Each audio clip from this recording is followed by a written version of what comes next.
Hi, welcome back to the channel. Today, we're testing that thing. And by testing, I mean, I'm just gonna go out for a short ride with it because it's that sweet spot in the day where the sun's going down and you'll be able to see it nicely. And I know you guys wanted some riding shots with this thing, so we're gonna go get some.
I hope you guys can get a sense of how it glows at night.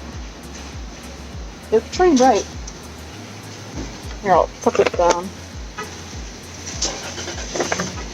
Like even under parking lot lights, you can see it pretty clearly.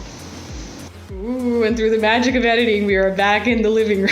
That was the bad boy in action. I hope you guys got to see the helmet a little bit from both sides and that you enjoyed it. I'll see you in the next one.